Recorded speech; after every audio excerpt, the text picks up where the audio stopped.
Welcome to A&N In Depth. If you have ever been frustrated by your leaders who know nothing about what's new in the world in terms of methodology and digital and evangelism and all of this, this episode is for you. I'm here with Richard Stephenson. Welcome to A&N In Depth. It's a privilege to be here. Thank you, Sam.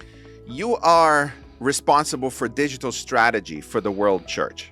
And this is the subject of frustration by hundreds of thousands of young people that look to their church and go, there is a better way to do this. How do we reconcile the new technologies we know we need to use with an organization that is 160 years old and struggles with anything new, just like any other large corporation struggles? I would say, first of all, we need to do a better job at keeping the main thing the main thing. Our main thing is to reach souls for Jesus, to introduce people to a lifelong relationship with Jesus, where that lifelong relationship then transitions to heaven and continues on. That must always be the main thing. I think sometimes we have made mistakes inadvertently, unintentionally, but mistakes nonetheless, where we have placed technology or initiatives in front of that main thing, or we have valued technology or initiatives or platforms over that main thing of introducing people to Jesus. And so what I believe the Lord is calling us to do is take a much more utilitarian approach, if you will, that we take what works, and in order to do that, we have to know what works. We have to have metrics to understand what works, but we take what works and we emphasize that. And for everything else, we consider it a distraction and discard it. And I believe we have to be intentional about looking at what works, using it, capitalizing on it, and then discarding the rest. Technology, digital strategy, these can be distractions, if you will, from the main thing. And so I believe our challenge is to keep the main thing the main thing.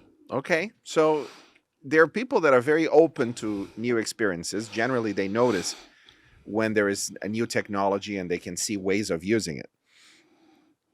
But there are also toys. And particularly men, we like our toys. We love our toys. And when you have a budget from the church that you can spend on buying the new toys, whether those be different platforms or different equipment and so on, there is always a temptation for technology to stop being a medium and becoming an end in itself. That's right. For the people that are part of it. At the same time, we absolutely need those people. That's right. Because they're the ones that see things first and they can find ways of applying it. As a leader, how do you navigate that human motivation, and how do you keep pointing to the main thing? First of all, I would acknowledge that you're absolutely right, Sam. We need those individuals that are pushing the envelope, that are always looking for what's next. We need them because without them, we end up maintaining status quo. And status quo is the recipe for undesirable returns. It's the recipe for doing the same thing the same way and somehow expecting a better result. And of course, we know, I think it was Einstein that said the definition of insanity is to do the same thing the same way and expect different results. And that's sometimes I feel like what we do is we tell ourselves, we convince ourselves, all very well-meaning, that hope is a strategy. That hope is the strategy for this platform or for this project. We hope it turns out. We hope that it will be successful.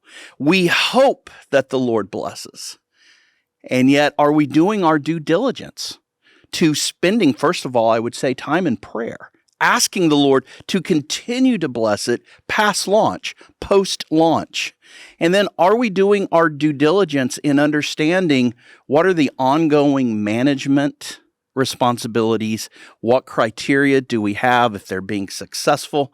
How do we evaluate relevancy of this platform?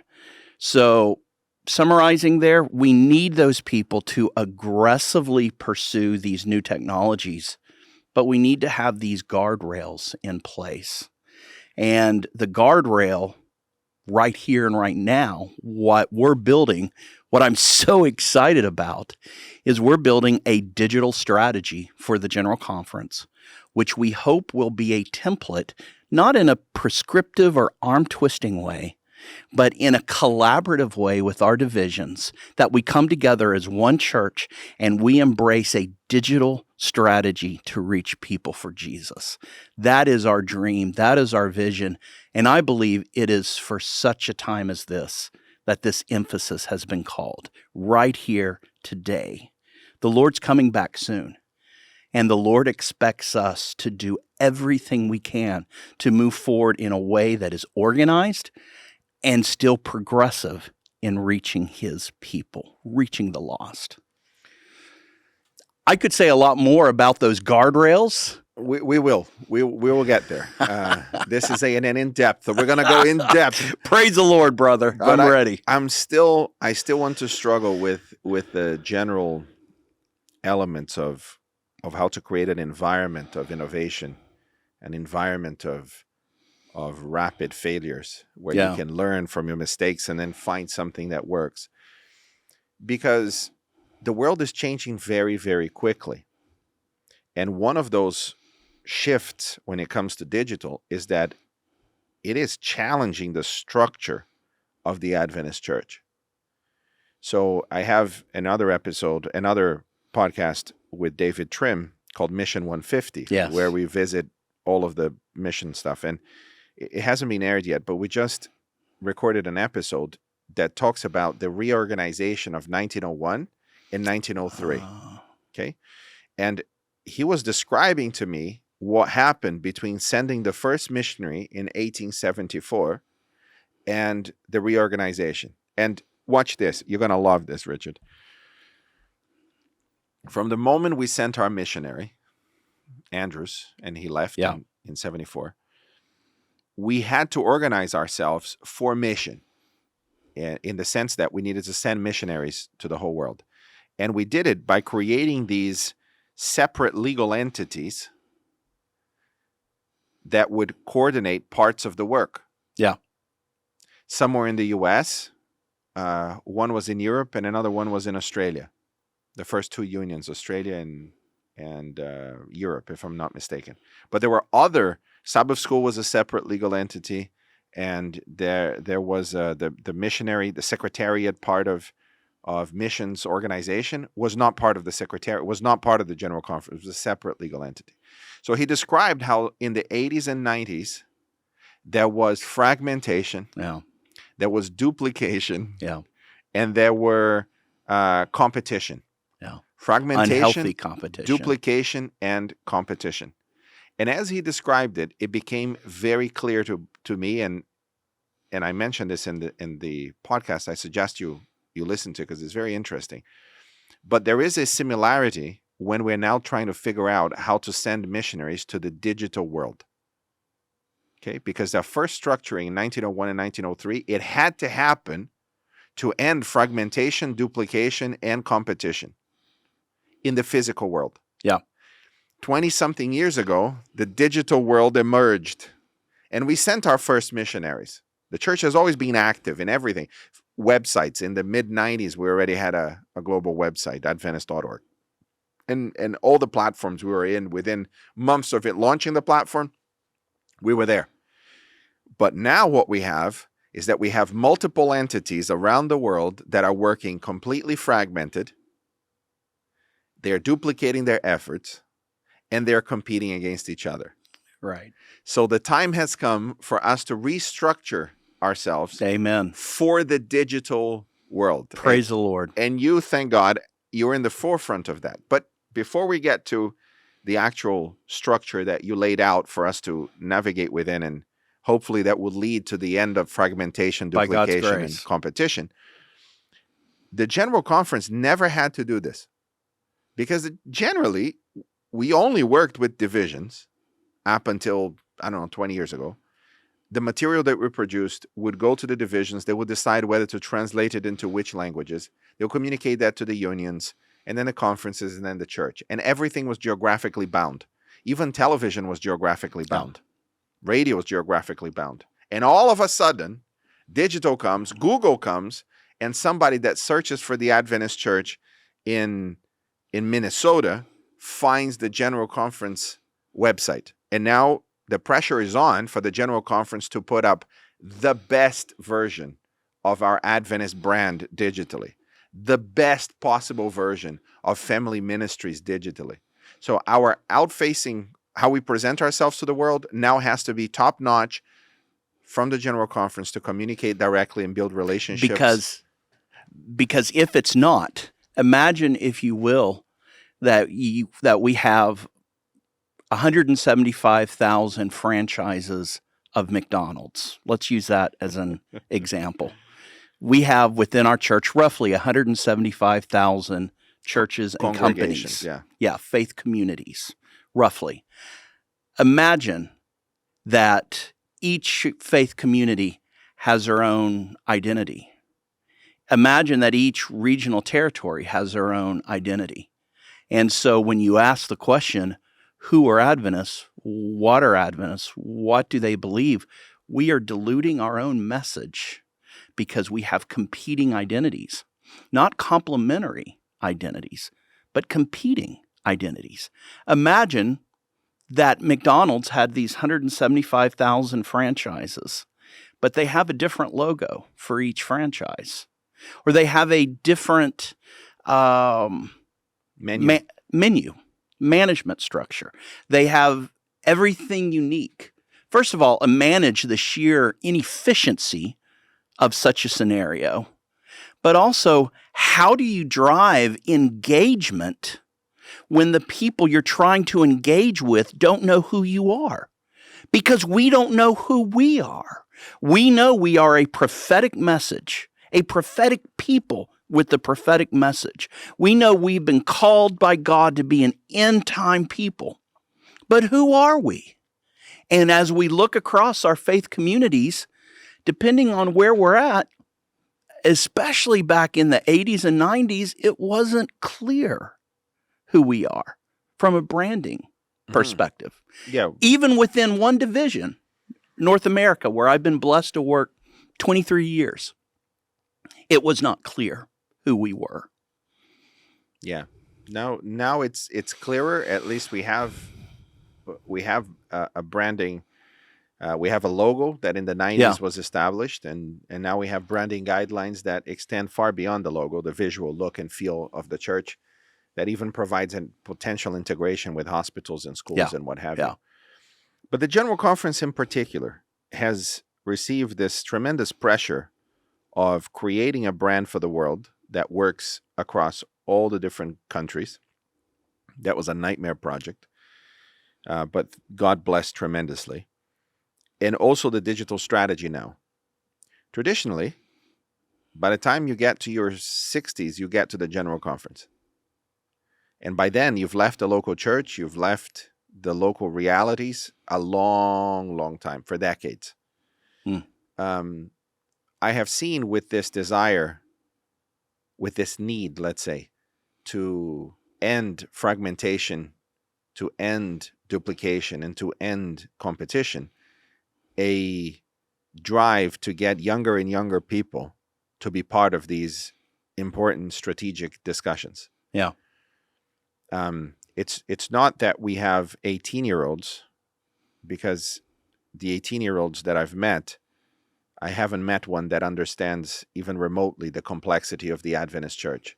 So they have ideas that they are parroting, but when you look at those ideas, the bibliography is entirely from YouTube or YouTube Shorts or TikTok. To be honest with you, I'm not sure all of our denominational employees fully understand the structure of our church. Is the structure a hindrance or is it a blessing? Because it was created to be a blessing. We organized ourselves in order to fulfill this mission, but it's 160 years that we've organized ourselves. We've had this structure for over 100 years, and it's tremendously powerful in helping us to expand to all these countries. To what degree can it be a hindrance, however, especially when it comes to innovation and digital strategy? Let me answer the first question first. Is it a blessing or is it a detriment? I believe, and maybe you expect this answer, I'm a church guy. I love my church. I've worked my entire adult life for my church. I love my church because I believe it's the bride of Christ, not because it's perfect, because it's not because it's infallible, because it's not, but because God has claimed her as his, and I want to be a part of that. So what I'm saying comes from that perspective. I look at and this may be a bizarre illustration, Sam, so bear with me for a moment. The Garden of Eden, the apple, we assume it was an apple. Was the apple a blessing? God created the apple, after all. Was the apple a blessing, or was it a detriment to Eve? I believe that analogy kind of, sort of applies to our church structure. Our church structure was divinely inspired, I believe. Now, we could quibble about how far down, the levels and the silos that we have since created. I don't believe that was ever God's will or his intention. God is not a siloed God, and I don't believe his church was ever meant to be siloed. But just like the apple was good and served a purpose, and God created it, it was how Eve used the apple and the choices that Eve made in using the apple. I think the same thing is true with our church structure. Pardon the analogy, but I feel like that our structure is intended to serve the needs of the church and to ensure local responsibility for the message being carried to the people. Local accountability for the message to be carried to the people. We are a grassroots movement. We always have been. That's where, this is why when I return my tithe, I don't return my tithe to the General Conference. I don't return my tithe to the North American Division. I don't return my tithe even to a union. I return my tithe to my local church, to my faith community that I'm a member of, that I'm a part of. And then that tithe dollar is used as a blessing that serves the rest of the world. But I'm a member, I live and work in that local faith community. We're a grassroots movement. And so the structure was designed to serve that, to ensure that, if you will. But of course, over time, the devil has this habit of taking what once was good and holy and turning it into a shell of itself, a shadow of the blessing that it could be. And so I think in that respect, we have allowed structure to get in the way of message. We've allowed our hierarchy and territory to define how we interact with each other. And that is where the problem really is, because we do have this unhealthy competition. We do have this territorial mentality, if you will. And I believe that can be counterproductive. I believe it is counterproductive, especially from a digital perspective. And when you say territory, it's not just geographical territory. It's territory in terms of the field that you operate in. That's right. No, video is just for us. That's right. No, you don't have control over video creation and so on. So we find ways of, but that generally comes from a confusion, about which part you fit in the bigger picture.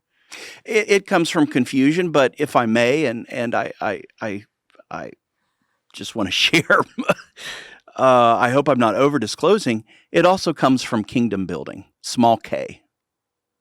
I see. Sometimes we can get in the habit of kingdom building. Am I building, I'll use our own example, our immediate context here. Am I building the general conference? Am I trying to collect some authority to exert over others? Or am I working in a bridge-building, collaborative manner that seeks to reach people where they're at? You know, the difference is massive between those approaches. And I think sometimes we think we're kingdom building, capital K, God's kingdom, and we end up maybe kingdom building to our own interests. In my experience, Richard, and it's not extensive, but in my short 8 years here, I have discovered that most of that does not come from malice or even a sense that's exactly of power. right. Yeah. It comes from a confusion about what it is that it's different about the ministry that I have compared to others. So we've done the hard work over the last few years, and you've been part of that too here, of trying to find out what is the difference between Hope Channel and Adventist Review and Communication, just the media entities. Yeah. And we're now trying to struggle with the rest of the ministries and departments, not in what they do that is the same. We always focus on the mission, but in what way are they different from the others? Because what really matters is who's the we. So we need to proclaim. Well, the church needs to proclaim, but what part of that are you taking care of? What is it that your ministry is? What's your lane, essentially? And if people don't know their lane, they're going to go all over the place and they're going to hit others. And then we're going to have fragmentation and competition and duplication. So back to a point that we were talking about earlier, we have a mandate to proclaim the special messages to 8 billion people. That's right. And God has called us to do this, first of all, locally. That's right. So in the communications department where I work, people come to me, especially when we deal with vendors and others, and they have a different idea of what a world headquarters is, right? So they're like, okay, but that's your brand. You need to enforce it everywhere. I go, look, we are fragmented by design in that sense. There is no power of the General Conference to communicate an edict to the world that from that moment onwards it will be like this. I often say that there is we don't have the power to coerce. We don't have the power to command. We've even struggled to convince. The only thing we can do is to inspire. That's right. And if I cannot inspire somebody to be united together under the same branding, which was the conversation at the time, then I have no recourse to anything else.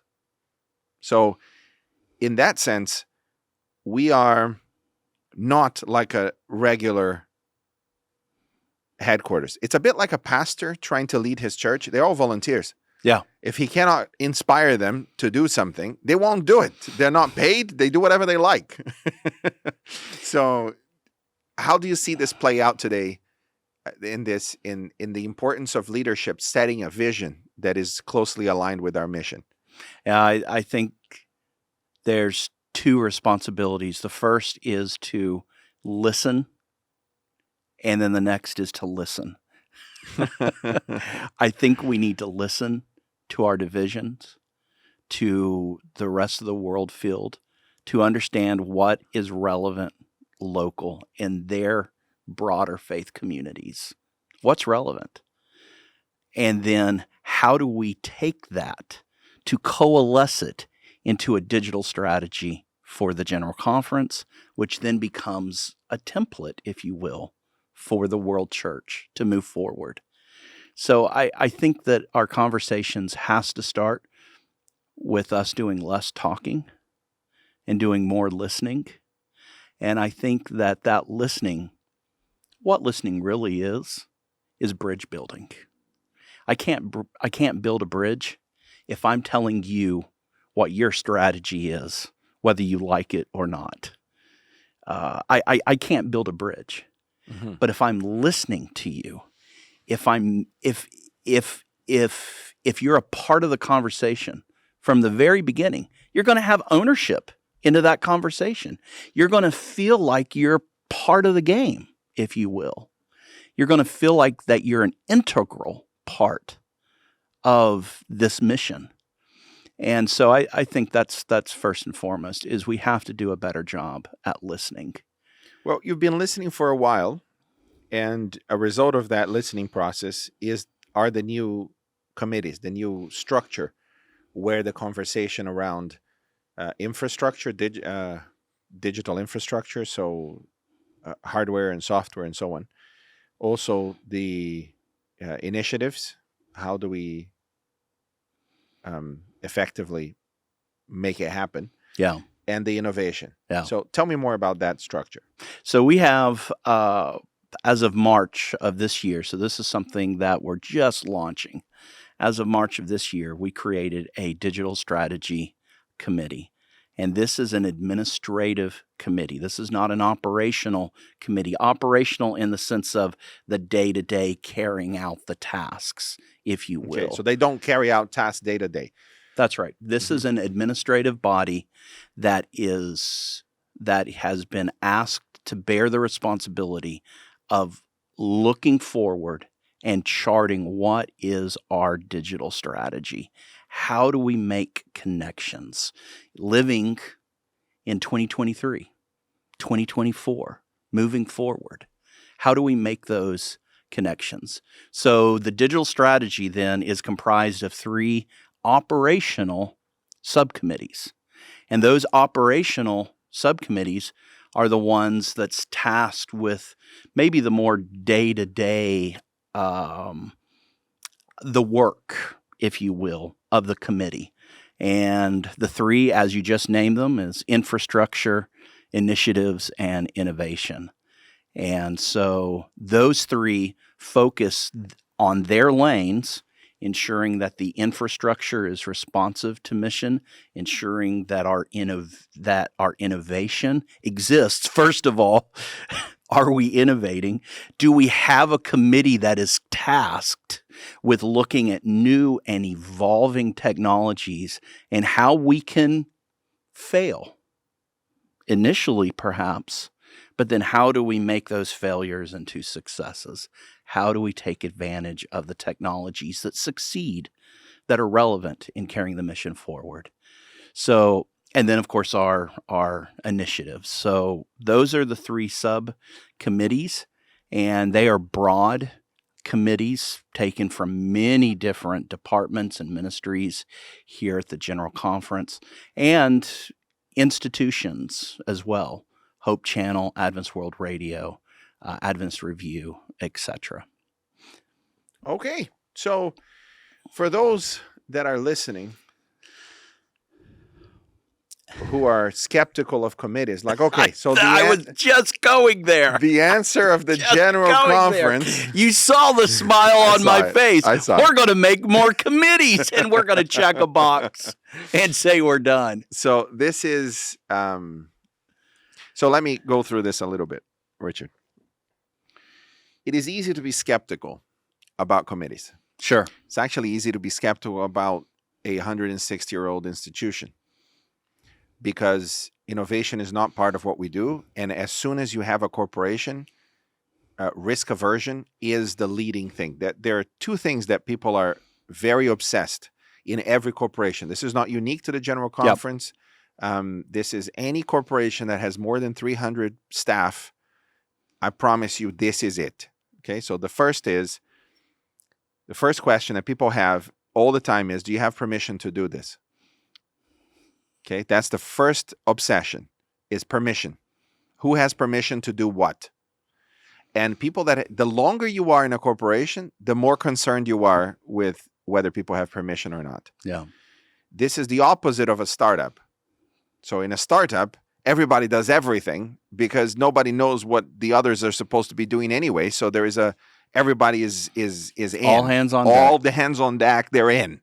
So they achieve much more, much faster. The second thing that people obsess about is risk. So large organizations are very risk averse. That's right. Anything that people are always there to point out the risk. In fact, often there is a higher promotion of people that have higher sensitivity to negative emotion, therefore they are more risk averse. Which means that everything grinds to a halt, and every new idea is a bad idea because it has risks. How did we do this in the past? Let's continue doing that in the future, and so on. So I'm describing not just the General Conference, I'm describing every corporation. So innovation in an environment like this is going against the grain. And unless there is tremendous leadership at an administrative level, innovation will not happen by accident. It has to be, it's an effort. That's right. Okay, so now we've painted And it's this. a team effort. Yes, it is. It's not one individual No. that is trying to innovate. One individual is a startup. It's a lot faster, right? And that's why only a few of them succeed 3 years on, because it doesn't have longevity. The church takes a while to decide something, but once it decides, it goes. Okay, so that's the advantage. Now, why committees? In my estimation, and I want to know what you think of it, when you have competent committees of people that are willing to work, there is a place to take that conversation. That's the advantage of the structure you created, or administration created, you suggested. If I have a new idea about how to use artificial intelligence in a particular way, I don't have to wonder who I need to talk to. That's exactly right. Now there is a person, a secretary of that committee, That's exactly right. whose job is to listen to the idea, see if there is merit in it, structure it, present it to the committee, and see if there is wisdom. And I'm talking to the secretary of that innovation committee right now. Praise the Lord. Likewise. So this is the advantage of it. There is a place that you can go and talk to. And I've been here for years, and there was never a place. The Digital Evangelism Initiative took 3 years. Yeah. Talking to everybody, literally everybody that would listen, that we actually need to do something in digital. And the response was always, "You're right, we do. But who has permission to do what? Yeah. And what are the risks?" The challenge is even trying to figure out which committee the idea would go to. When we look at the number of committees we have, which is significant, how do I know which committee this idea would go to? There could be, at any given point in time, there could be 3, maybe 4 committees that might have scope into what you're suggesting. And so we want to try to eliminate that doubt. You eliminated many committees as well, We did. which is very interesting. I think it was 5 that died. Yeah, 6. 6 committees. 6 committees. Killed, dead, Yeah. done. In one action. I had never heard of something like that happening. It seems to me, and we're going to touch on this in the next episode, understanding the structure, knowing the rules, is absolutely crucial for pastors and leaders that want to impact the church positively. If you don't understand the structure, if you resent the structure, you are thereby minimizing the potential impact that you could have in the mission. Would you agree with that? Totally agree. 100% agree. Okay, so we end it here. And the next episode, we will be talking about the local church. Because people don't join or leave the general conference. That's right. They join or leave the local church. That's right. Which leads to a very interesting subject that everybody's talking about now, the role of the general conference Yes. in this new century that we're entering in. Yes. But for that, we'll go to the next episode. Thank you for listening to A&N In Depth. This is an exciting discussion about digital strategy. And you are listening to this in a digital device, which means that you should subscribe and like if you're on YouTube. Comment also. Send us questions. Richard will read all of them as well. As well as if you're listening on Spotify or iTunes, make sure you subscribe so you get all the episodes. Until the next episode, I hope that you are well and that you continue to enjoy what we do here. See you then.